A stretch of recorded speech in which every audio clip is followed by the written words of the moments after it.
একটি শান্ত সবুজ গ্রামে একটি বিশাল বটগাছ ছিল। গাছটি এত বড় ছিল যে দূর থেকে দেখলেও মনে হতো যেন সে পুরো গ্রামের পাহারাদার। গরমের দিনে মানুষ তার ছায়ায় বসে বিশ্রাম নিত, পাখিরা তার ডালে বাসা বানাতো আর গ্রামের শিশুরা তার নিচে খেলাধুলা করত।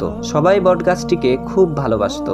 একদিন বটগাছের ঠিক পাশে মাটির ভেতর থেকে ছোট্ট চারা গাছ বের হলো। সে ছিল খুবই ছোট আর দুর্বল। চারাটি প্রতিদিন বটগাছের দিকে তাকিয়ে ভাবতো, যদি আমিও একদিন এত বড় আর শক্তিশালী হতে পারতাম। একদিন সাহস করে চারা গাছটি বটগাছকে বলল, বটদাদা, তুমি কত বড় আর শক্তিশালী, সবাই তোমাকে ভালোবাসে, কিন্তু আমি তো খুব ছোট, মনে হয় আমি কখনোই তোমার মতো হতে পারবো না। বটগাছ মৃদু হেসে বলল, ছোট্ট বন্ধু, আমি যখন জন্মেছিলাম তখন আমিও তোমার মতোই ছোট ছিলাম। সময়, ধৈর্য আর চেষ্টা আমাকে বড় করেছে। চারা গাছটি অবাক হয়ে বলল, সত্যি? কিন্তু তুমি তো এত শক্তিশালী, নিশ্চয়ই তোমার কখনো কষ্ট হয়নি? বটগাছ একটু চুপ করে থেকে বলল, না, কষ্ট তো অনেক হয়েছে।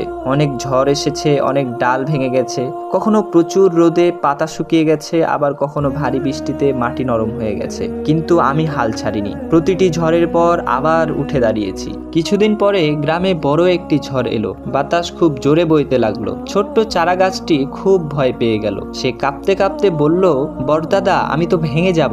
বটগাছ শান্ত কণ্ঠে বলল, ভয় পেও না, ঝড়ের সাথে লড়াই করতে যেও না। বাতাস যেদিকে বইবে সেদিকে একটু নুয়ে পড়ো, ঝড় থেমে গেলে আবার সোজা হয়ে দাঁড়াও। চারা গাছটি বটগাছের কথা মেনে নিল। সে বাতাসের সাথে একটু নুয়ে পড়ল। কিছুক্ষণ পরে ঝড় থেমে গেল। চারা গাছটি আবার সোজা হয়ে দাঁড়ালো। সে খুব খুশি হলো যে সে ভেঙে যায়নি। বছর যেতে লাগলো। ধীরে ধীরে সেই ছোট্ট চারা গাছটি বড় হতে লাগলো। তার ডালপালা বাড়লো, পাতায় ভরে উঠলো। একদিন সে বুঝতে পারলো যে সে আর ছোট নেই, সে নিজেও এখন একটি বড় গাছ হয়ে গেছে। একদিন কিছু নতুন ছোট্ট চারা গাছ তার পাশে জন্মালো। তারা তাকে দেখে বলল, তুমি কত বড়, আমরা তো কখনোই তোমার মতো হতে পারবো না। তখন সে হেসে বলল, আমি এক সময় তোমাদের মতোই ছোট ছিলাম। ধৈর্য ধরো, চেষ্টা করো, আর কখনো হাল ছেড়ো না। সময় তোমাদের বড় করে তুলবে। গল্পের শিক্ষা, ছোট দিয়ে শুরু হলেও যদি কেউ চেষ্টা চালিয়ে যায়, ধৈর্য, সাহস এবং নিয়মিত চেষ্টা মানুষকে ধীরে ধীরে বড় ও সফল করে তোলে।